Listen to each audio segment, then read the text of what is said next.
Good day and welcome to the Activision Blizzard Q4 2019 earnings conference call. At this time, I would like to turn the conference over to Chris Hickey, Senior Vice President of Investor Relations. Please go ahead, sir. Good afternoon, and thank you for joining us today for Activision Blizzard's fourth quarter 2019 conference call. With us are Bobby Kotick, CEO, Coddy Johnson, COO and President, and Dennis Durkin, Company CFO and President of Emerging Businesses. And for Q&A, Rob Kostich, President of Activision, J. Allen Brack, President of Blizzard Entertainment, and Herman Sachnini, President of King, will also join us. I would like to remind everyone that during this call we will be making statements that are not historical facts. The forward-looking statements in this presentation are based on information available to the company as of the date of this presentation, and while we believe them to be true, they ultimately may prove to be incorrect. A number of factors could cause the company's actual future results and other future circumstances to differ materially from those expressed in any forward-looking statements.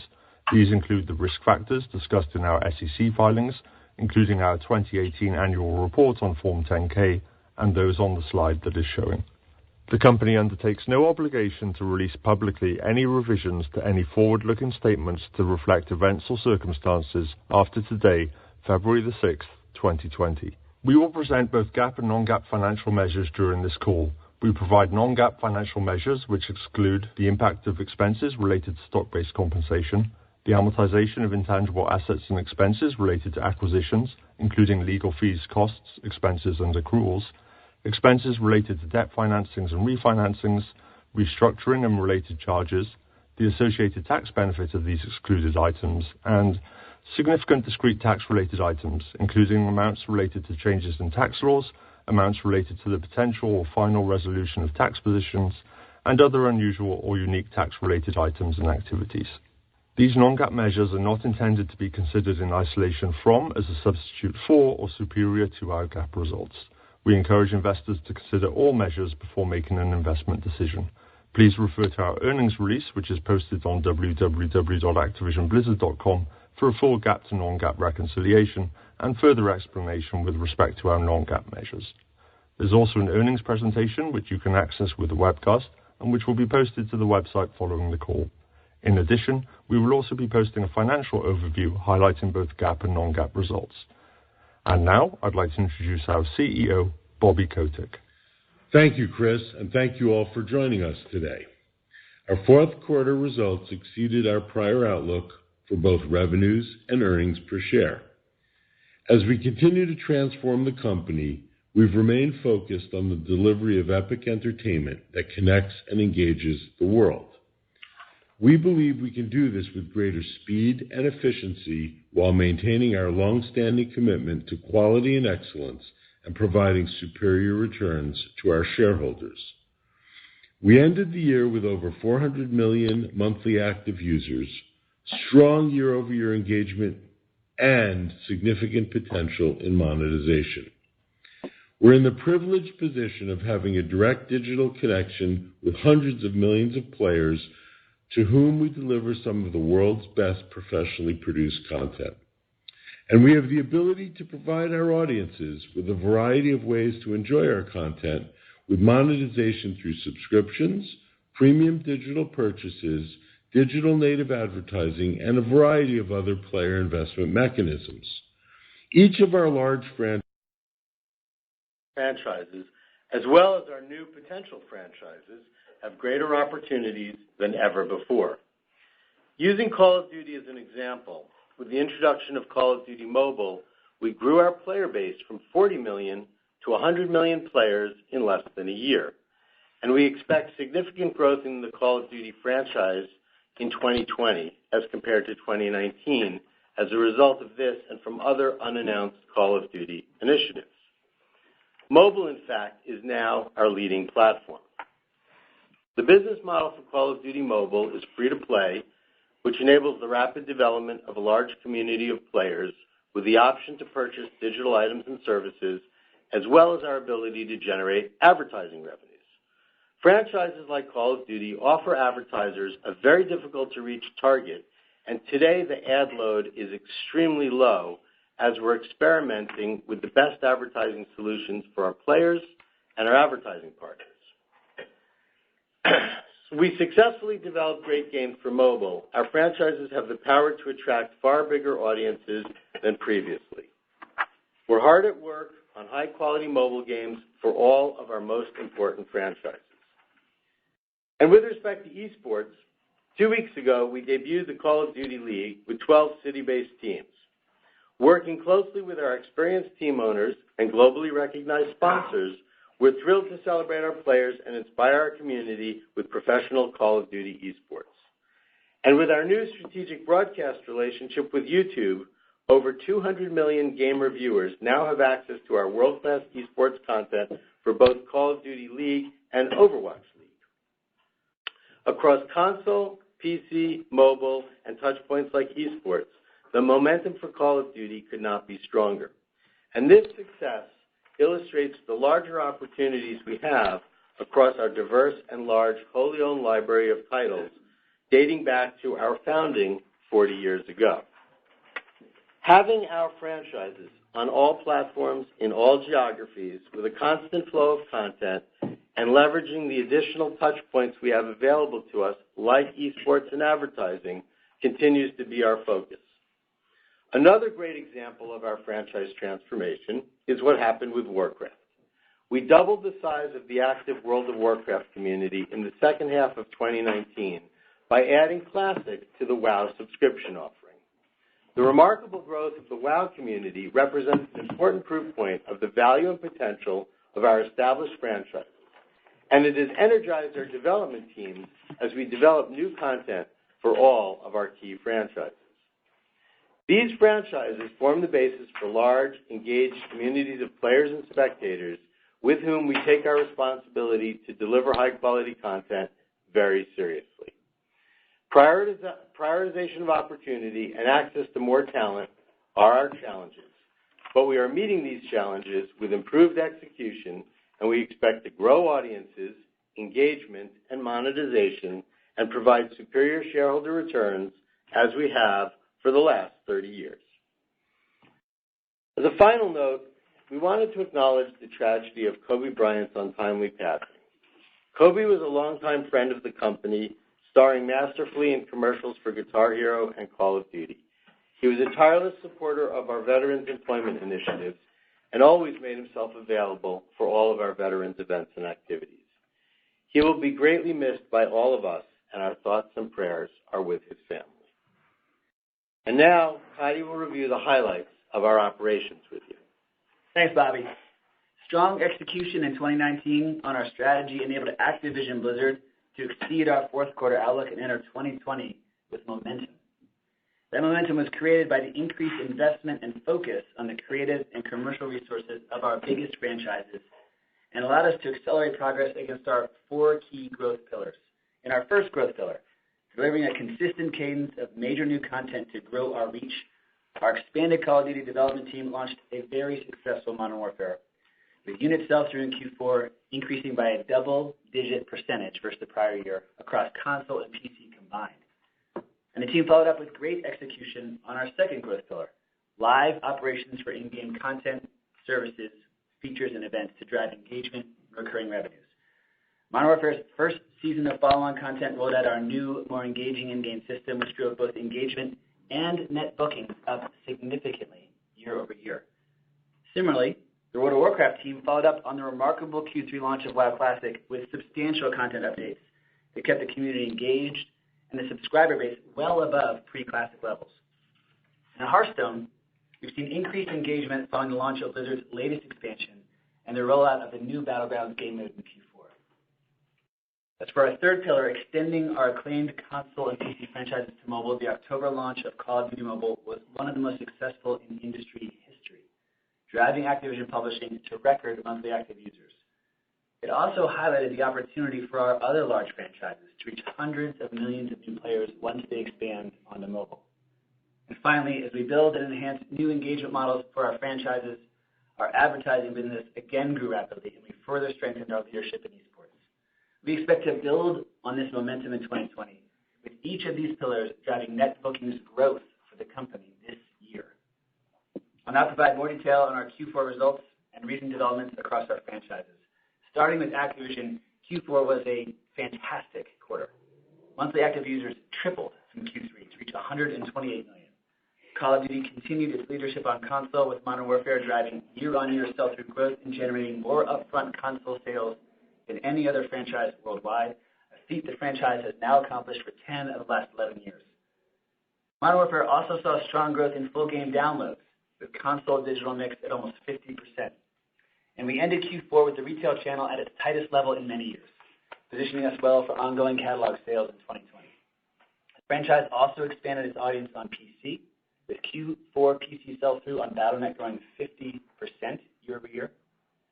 This growing cross-platform Call of Duty community received in early December the largest free content offering in franchise history, alongside a new system for player investment. And as a result, Q4 in-game net bookings grew by a double-digit percentage year-over-year, despite a later launch of the in-game system and despite the removal of the Season Pass. Now, the second season of Modern Warfare follow-on content launches next week, and the team has more great experiences and surprises in store both for that season and throughout 2020, which we expect to drive strong in-game net bookings growth year-over-year. And of course, the Call of Duty franchise saw breakout success in Q4 with the launch of Call of Duty Mobile. The game has received widespread acclaim, and with over 150 million installs, has brought a huge number of new players into the franchise and given existing players a new way to experience Call of Duty.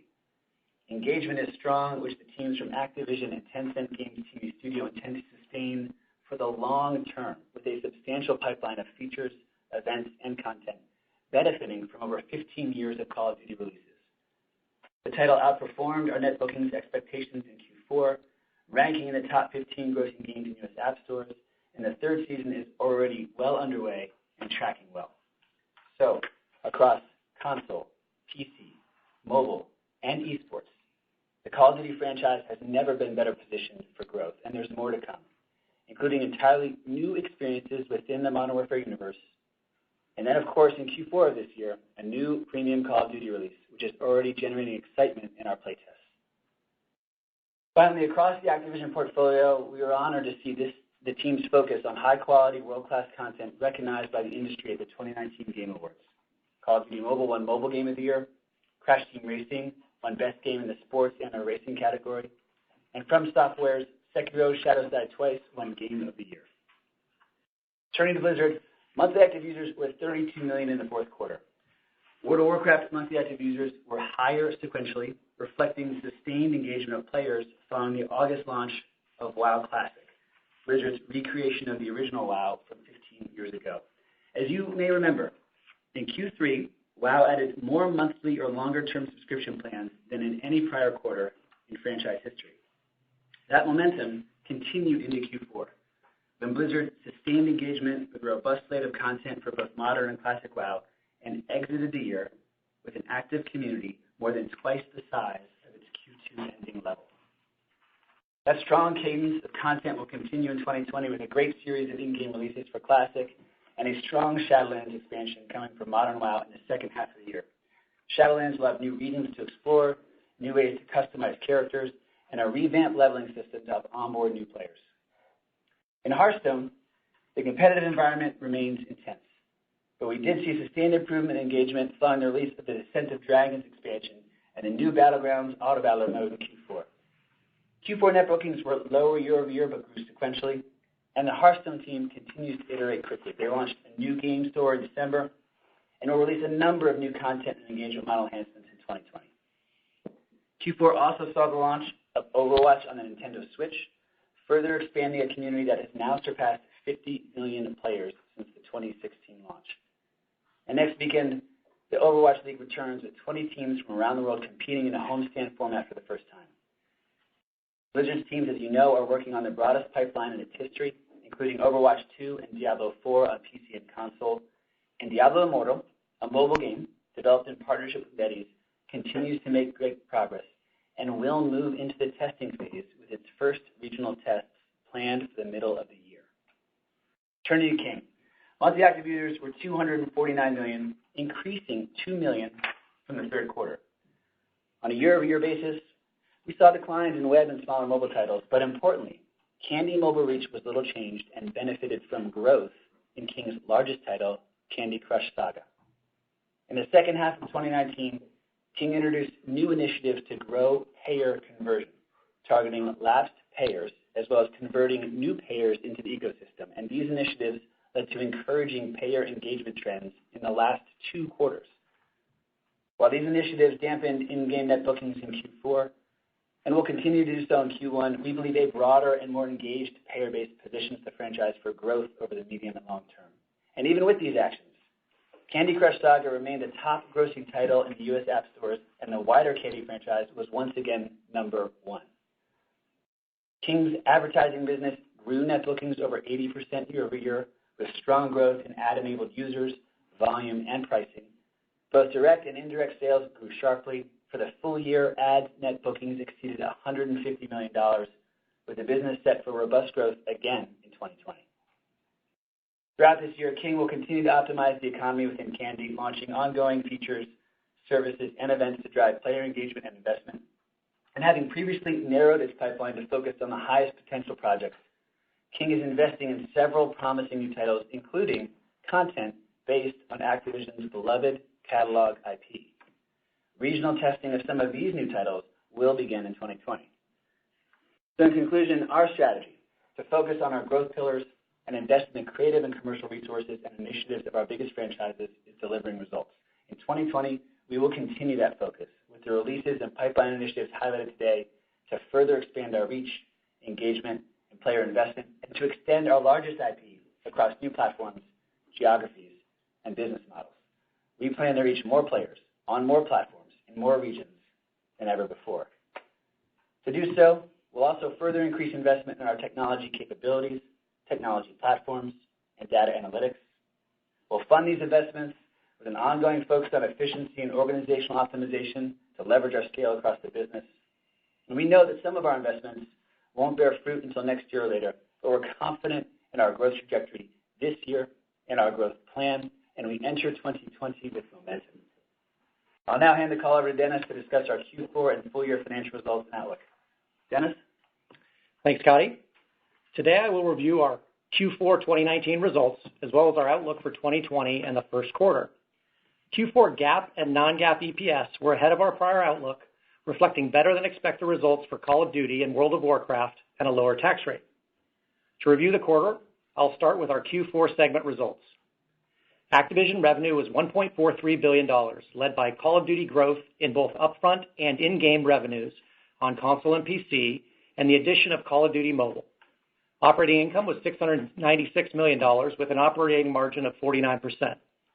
As expected, Call of Duty Mobile was not a material contributor to operating income in Q4, despite a great launch, as we invested to build our player base and position the title for long-term success. Blizzard revenue was $595 million, lower year over year, as growth for World of Warcraft and Overwatch was offset by a decline for Hearthstone and Diablo. Operating income was $260 million, with the revenue decline more than offset by lower costs.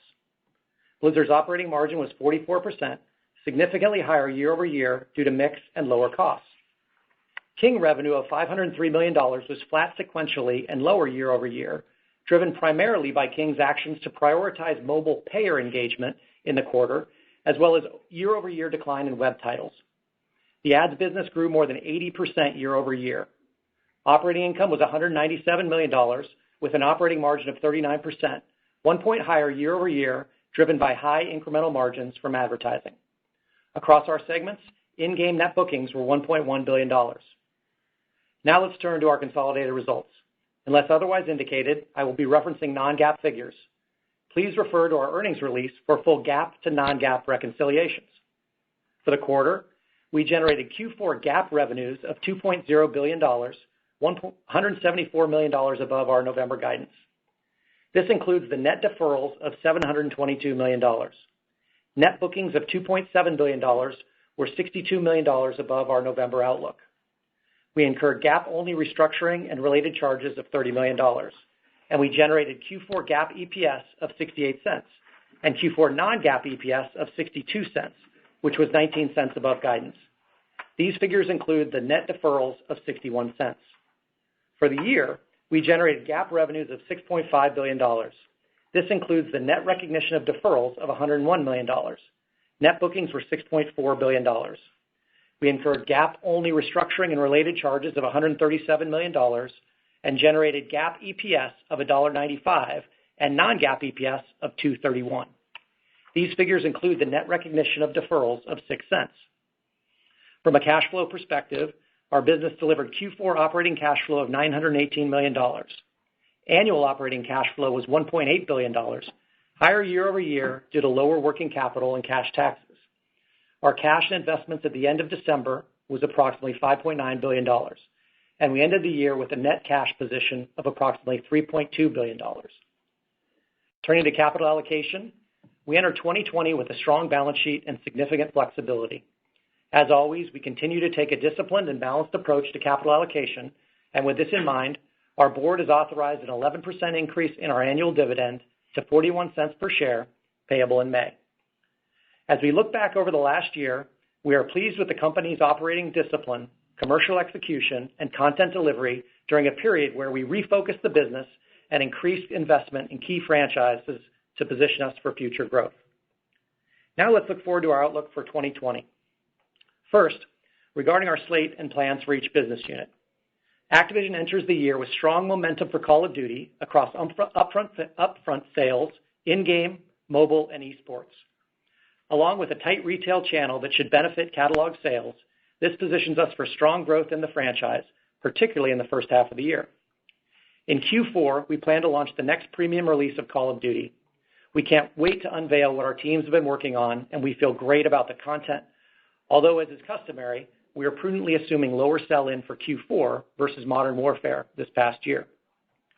Turning to Blizzard, which just last week released Warcraft 3 Reforged. Blizzard will build on World of Warcraft's momentum with ongoing content for Classic and the Shadowlands expansion in the second half of the year. The Hearthstone and Overwatch teams will support their communities with ongoing content and services that drive engagement and player investment. And as Kotick mentioned, Diablo Immortal is planned to enter regional testing towards the middle of the year, though we don't have any material revenue from that title in our guidance. King will continue to release content, features, services, and events across its portfolio, with an ongoing focus on optimizing reach, engagement, and player investment for Candy. And the advertising business is set to deliver another year of strong net bookings growth. At the same time, King will continue to invest in several promising new titles in its pipeline, and although we expect regional play testing for certain titles, similar to Diablo Immortal, our outlook does not include material revenue from these titles. In addition, our business units will continue to tap into our portfolio of beloved IP to bring several remastered and reimagined experiences to our players in 2020, which we will announce closer to launch. Bringing all this together, our outlook reflects 5% year-over-year growth in net bookings. We expect Activision to experience the strongest net bookings growth amongst our segments, both in dollar terms and on a percentage basis. We expect solid net bookings growth from Blizzard for the year, and our outlook reflects a flattish performance at King with year-over-year trends improving in the second half of the year. From a margin perspective, our outlook reflects GAAP and non-GAAP operating margin increasing year-over-year. Now let's turn to the numbers. On a GAAP basis for 2020, we expect revenues of $6.45 billion, including net deferrals of $275 million. We expect net bookings of $6.73 billion. Product cost, game operations, and distribution expenses of 22%. Operating expenses, including software amortization, of 50%, and a GAAP-only restructuring charge of approximately $50 million. We expect a tax rate of 19%, GAAP and non-GAAP share count of 778 million, and GAAP EPS of $1.85. For 2020, on a non-GAAP basis, we expect product costs, game operations, and distribution expenses of 23%, operating expenses, including software amortization, of 44%. We expect a tax rate of 19%, and non-GAAP EPS of $2.22, including net deferrals of 13 cents. Now let's turn to our Q1 outlook. On a GAAP basis for Q1, we expect revenues of $1.64 billion, including the net recognition of deferrals of $365 million. We expect net bookings of $1.28 billion. Product costs, game operations, and distribution expenses of 21%. Operating expenses, including software amortization, of 48%, and a GAAP-only restructuring charge of approximately $35 million. We expect a tax rate of 17%, GAAP and non-GAAP share count of 775 million, and GAAP EPS of 55 cents. For Q1 on a non-GAAP basis, we expect product costs, game operations, and distribution expenses of 21%, and operating expenses, including software amortization, of 41%. We expect a tax rate of 17% and non-GAAP EPS of 66 cents, which includes the net recognition of deferral of 31 cents. In closing, in 2019, we have come a long way in refocusing the business on our biggest franchises and opportunities. The momentum for World of Warcraft, Call of Duty, and our new engagement models highlights the growth potential for our broader portfolio of durable, fully owned franchises when we apply our top creative talent and commercial talent against our biggest opportunities. We are encouraged by our 2019 results, and as we return to growth in 2020, the opportunity set for our business across platforms, geographies, and business models has never been greater. Going forward, we will maintain our operating discipline and focus as we execute against a great content lineup this year and a pipeline that includes Overwatch 2, Diablo 4, Diablo Immortal, and multiple unannounced initiatives, including several mobile titles. We remain confident that ongoing execution against our plan will position us to deliver growth to our shareholders over the long term. Now, I welcome our business leaders, Jay, Humam, and Rob, as they join us for the Q&A portion of the call. Operator? Thank you. If you would like to ask a question, please signal by pressing star 1 on your telephone keypad. If you are using a speakerphone, please make sure your mute function is turned off to allow your signal to reach our equipment. And again, press star 1 to ask a question. We'll take our first question from Mario Lu with Barclays. Hi, thanks for taking the questions. I have a couple on Call of Duty Modern Warfare. How has not having the season pass affected user behavior thus far compared to the years past? And secondly, any color you can provide regarding its impact on in-game revenue growth and what we can expect in 2020? Thanks. Hey, Mario, it's Rob. Thanks for the question. I think, before I touch on Season Pass specifically, it's important that we kind of step back for a second and look at some of the macro changes that we made, and Season Pass was one of them. Our intent was just to create a better overall experience for our player community, and we think we've done that. The first big thing we did was bring in crossplay and cross-progression, enabling friends to play together no matter what platform they're on. In the case of Modern Warfare, it was just great to see players come back together after so many years of experiencing the franchise in the past. Now, with Season Pass, it kind of played a similar role, right? So instead of certain portions of the audience having certain content, we're focused now on free content for the entire community to drive engagement with the overall community. And I'd say the last big change that we made was really focusing on the new Battle Pass and item shop system in the game, giving players kind of more transparency to the content they're after, and obviously focusing more on cosmetic content. And I suppose the best way to judge all of it is just, what's the player behavior and what's the community saying.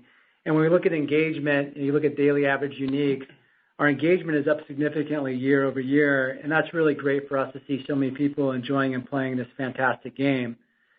And then on the player investment side, I'd say fans certainly seem to be appreciating the new system quite a bit. We mentioned kind of the growth year on year, but one other thing I might add is that we're also seeing increased attach rates in game to the new system, which I think is a very, very positive sign for us.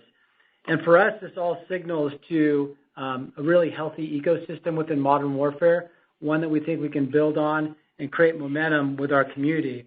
It's really on us from now to really build great content, which we intend to do for the long haul on this game. A great pipeline of content is coming, starting with Season 2 next week. And we have some surprises in store beyond that. So I'd say overall, what we expect is a healthier Call of Duty in 2020 versus the previous year. And we look forward to sharing more in the future, but thanks for the question. Great. Thanks, Mario. Thank you. Operator, next question, please. Take our next question from Benji Skurlock with Arete Research. Hi, thanks for taking my question. Just one on King. So when do you expect to see engagement and monetization stabilize and the King segment start to reaccelerate? Thanks. Hey, thanks for the question. This is Humam. So overall growth is impacted by some of our smaller titles and the web platform. We also had a number of initiatives more recently aimed at driving payer conversion and bringing back lapsed payers. And that, presented a near-term trade-off but it's the right thing to do for the medium term and beyond. And we'll continue to see some of those trade-offs in Q1. But with all that said, when I look forward, I see a number of growth areas at King. First and foremost is Candy.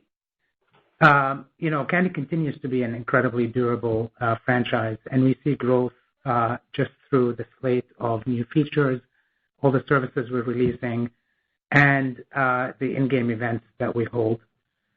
More recently, we're also thinking quite a bit about our social features. We've seen that really work in different titles and in different genres. And when I think about how that could be in Candy and the size of Candy, that could be a big unlock for us. Another thing that's really I look to for growth is our advertising business. So as you heard, that's really coming along really nicely.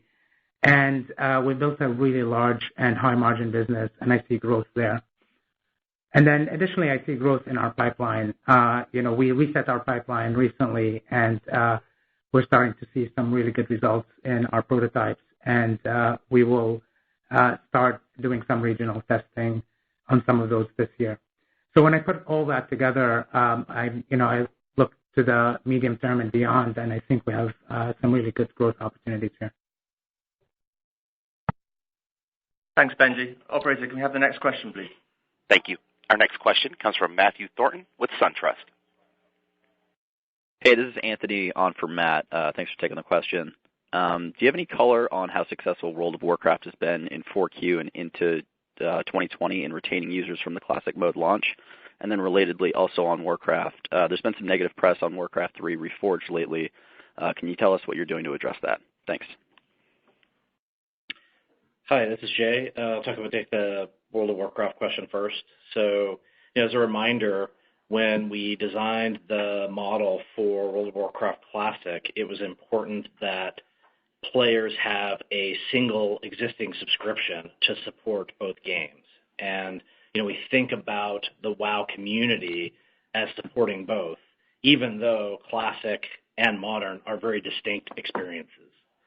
And we're committed to kind of continuing to support both of those experiences over the long term. Given the content updates for Modern WoW and the cadence that we have for Classic, we exited our year with a subscriber base that was double what it was at the end of Q2. And we also see players remaining engaged in both versions of the game. We launched Visions of N'Zoth, which is a content patch for Modern WoW in January. Engagement with Classic has been particularly strong in the East, and we see very high levels of player retention there. And our next update for Classic is going to be Phase 3, which is Blackwing Lair. It's one of my favorites, and we're planning on launching that on February 13th. Concerning Warcraft 3 Reforged, honestly, it's been a bit of a hard week. Our community has come to expect really amazing things from us. And we've heard from them that we did not achieve that bar. But we stand behind our games and have consistently shown that not only do we support them, but we continue to build on them even after launch. And we're committed to doing that here as well. And so we're going to continue to update the game, and we'll continue to update the community with our plans going forward. Thanks for the questions. Thank you. We'll take our next question from Ben Sherland with Bank of America.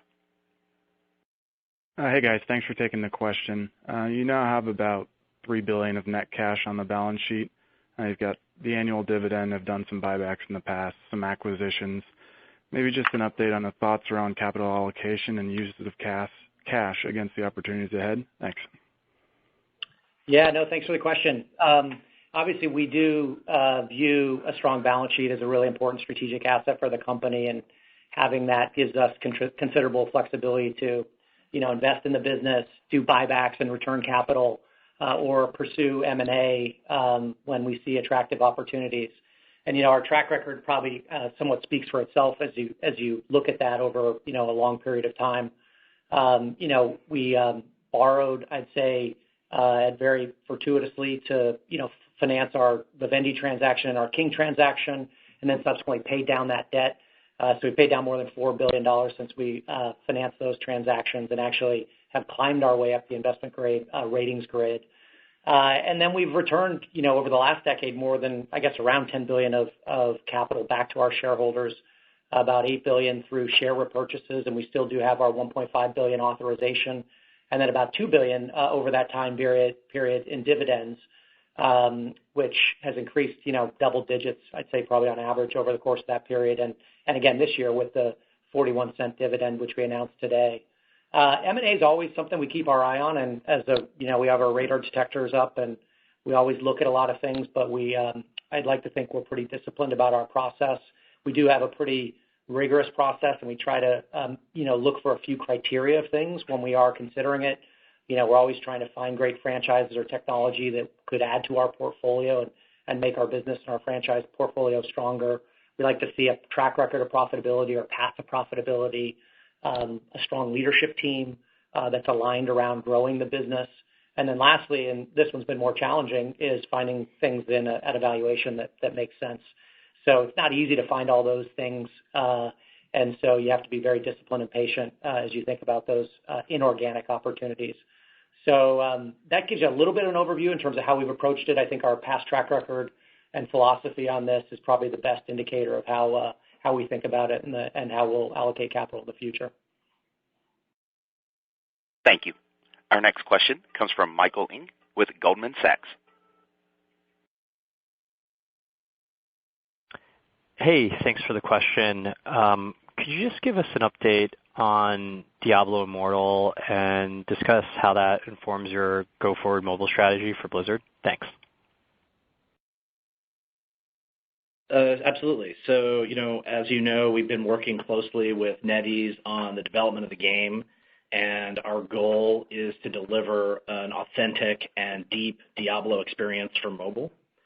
We did show an updated version of the game at BlizzCon last year, and we saw a lot of excitement.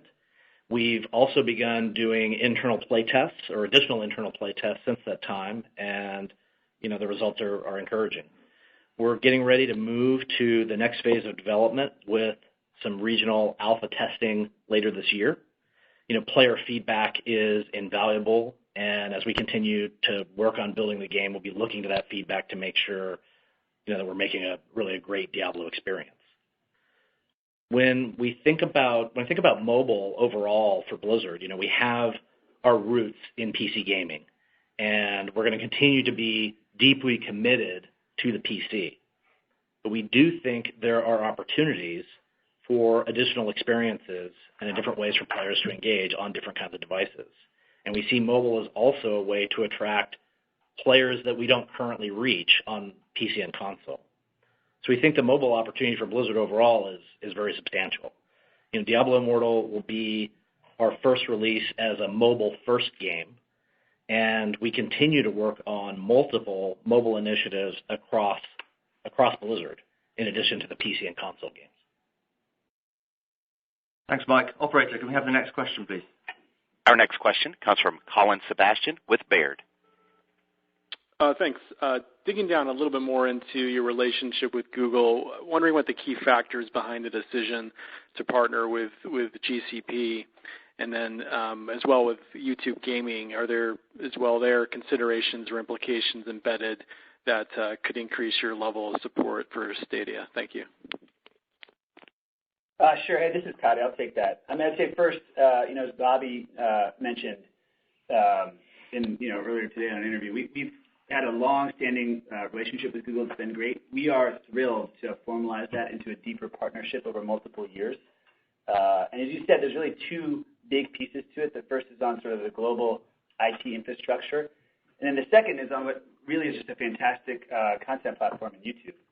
On the first piece, what we have the opportunity to do now is have a more efficient and better delivery of the back-end services and infrastructure handled by a partner where that is their great expertise.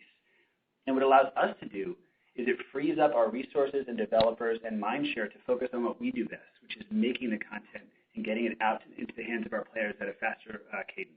That is a great balance of trade for us, and we feel really good about the depth of that partnership and how it will carry us going forward. On the content side, on YouTube, there's 200 million gamer viewers on YouTube, and it's just a tremendous opportunity to bring our platform to new audiences there. We think not only just in the way that players can experience it today, but with new modes and formats. And also, YouTube is a great on-demand viewing platform, and we think, viewers might be increasingly interested in viewing our content that way. There are other pieces to this deal where there's real value, we think, in terms of how we utilize their platforms and how they help us build more reach and engagement in our ecosystem. Not in this deal, and you mentioned it, is Stadia.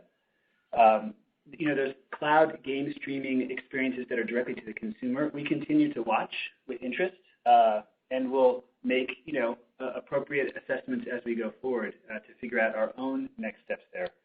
But I think what it points to is just, as the last thought, a broader point, which is over the last 2 years, we've been talking about these large technology players that are coming into our space at scale. What we've said is we see this tremendous opportunity as a content provider to take advantage of where we sit in the space. And this Google deal is an example. It drives a large amount of value for us as we go forward, and we think we're only, even better positioned for other partnerships as we take next steps. Thanks. Thank you. Our next question comes from Eric Sheridan with UBS. Thank you so much for taking the question. Can you provide us an update on how Call of Duty Mobile's trending in terms of engagement, retention of users, how we should be thinking about future content as a driver of monetization for that property going forward? And second part, any key learnings that we should be aware of as you're learning to develop mobile games at that sort of scale, and how it might be applied to other parts of the portfolio? Thanks so much for the color. Hey, Eric, it's Rob. Thanks for the question. Let me start with the last part of your question on the key learnings, and I apologize for being a little redundant on this, but it's, I think, a key theme throughout our call is that I think what we learned more than anything else is that the market is certainly ready for our franchises on mobile. When we make a great game and kind of stay true to the core tenets of what made the franchise great in the first place, and we execute on that, now we can reach, just millions and millions of people around the globe that may have never experienced our franchise before. And that's very exciting for us as an organization, because that obviously is true not just for just Call of Duty, but also for the many great franchises that we have in the organization. If I were to turn back and talk about Call of Duty Mobile a little bit in terms of engagement and retention, like you asked, look, I'd say it's still in the early days, but we've seen a number of encouraging signs. Obviously, the installs at the beginning, which we reported on, have been fantastic. But also in terms of our daily engagement, or looking at our DAUs, mobile hit levels that were multiples higher than any other title in franchise history. So that engagement base is really, really exciting for us to work from. Now, for us, the content now becomes on the content pipeline to sustain and build on that. In mobile, we have a game and a platform essentially that we want to build on for a really long time to come. So we're hyper-focused on our content pipeline, our monthly, weekly, and daily events as they come into the game, to make sure we drive the best possible experience for our player community there. We're in the middle of Season 3 right now, and that's tracking really well. And I think what you're going to see is, we're learning a lot real time, and the learnings are great. And you'll see us adjusting our content and continuing to make the best possible experience we can for our fans as we move forward in the future. So I'd say right now we're off to really a nice start, and that I'm excited about. And, we'll be reporting on, our progress as we head into the future. But thanks for your question. Thank you. Our next question comes from Mike Olson with Piper Sandler. Hey, good afternoon, and thanks for taking the question. You touched on it a bit, but could you update us on anything further related to the status of King advertising? How has it ramped throughout 2019, and what's your thinking on potential for 2020? Thanks. Yeah, this is Humam again. Thanks for the question. So, look, I think advertising has been a real success story for King, as you saw in 2019. We really built a durable business here, and it's a high-margin one. And the way I think about it is, with our scale of monthlies, it really allows us to, get the benefit of having such a large audience. As you know, a small fraction of them participate in our in-game economy. So, now it's become a needle mover for us. We crossed 150 million in net bookings in 2019. And it's really a testament to a great collaboration between, the product teams, the game teams, the advertising team, and really all of them thinking about, what's a great player experience and how do we deliver something very differentiated for our advertisers. And so when I look to 2020 and beyond, I see continued growth. There are many avenues of that growth. First and foremost, we're going to continue to roll out advertising to more and more of our players. And then I think the teams will continue to innovate. We already, as I said, have an incredibly differentiated product that advertisers are really attaching to, but we can continue to make it better. A good example of this was in Q4 was some of what we delivered to Sony Pictures on the Jumanji film launch. And there, we not only had our flagship rewarded video product, but we did something truly differentiated in the marketplace where we put an in-game integration. We put some of the film characters in our game. It was greatly engaging for our players, and it delivered tens of millions of views to Jumanji, and it really moved the needle for them too. So I think about continuing to move down that journey, and as we do that, we unlock more demand, and we are working very closely with our agencies, while we also continue to build our direct sales team and continue to build kind of the infrastructure around it. So all in all, I think kind of that strategy that's been working continues to bear fruit for us, and I think there's plenty of growth ahead of us and some good runway. Thanks, Mike. Operator, we have time for one last question. Thank you. We'll take our final question from Mike Hickey with Benchmark. Hey, guys. Congrats on the quarter. Thanks for taking my question. You made a lot of changes, obviously, to Call of Duty this year. You introduced the cross-platform new in-game system. You launched mobile. Obviously, that was a huge success, and esports. I guess, to what extent can we expect to see similar moves over the rest of your key franchises? Thank you. Thanks for the question, Mike. It's Bobby.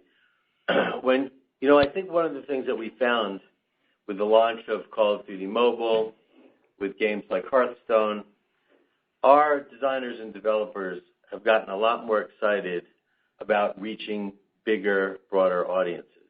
And we've seen that across the whole company. And so I think what you're going to continue to see is a commitment to innovation on all of our franchises, and that now includes commitment to innovation with mobile devices. And I think that as long as we can deliver new, innovative gameplay with great user experiences on mobile devices, you'll see more franchises taking advantage of that as a platform. I think the other thing we've seen is that people want to reach more customers in more countries, and especially when you look at some of the things that we're doing in esports, being able to build these big, inclusive communities around the world. And today, our mobile games are played in almost 200 countries. That's been a real catalyst for us to really rethink the way that we're approaching our franchise development. So you can expect, as Jay pointed out, obviously as Humam can attest to, and as we've even seen in the Activision business with the success of Call of Duty Mobile, mobile is now our largest platform. And you'll continue to see us with not just mobile touch points, but all the other important touch points that we've now added into the business, expanding the reach of our franchises, the engagement of our franchises, and the monetization of our franchises. So we couldn't be more enthusiastic about the prospects that we have going forward. We've talked a little bit about the challenges, which is prioritization of opportunity and making sure that we have the right talent aligned with those opportunities. But those are challenges we've managed for a long time. So it's a great question, and I think you can expect that all of our franchises are investing in all of these new opportunities. All right. Thanks, Bobby. Thanks, everyone, for joining us today. We'll look forward to speaking with many of you this quarter, and if not, we'll see you on our next earnings call in late April, early May. Thank you. Thank you. Ladies and gentlemen, this concludes today's call. We thank you for your attendance and participation. You may now disconnect.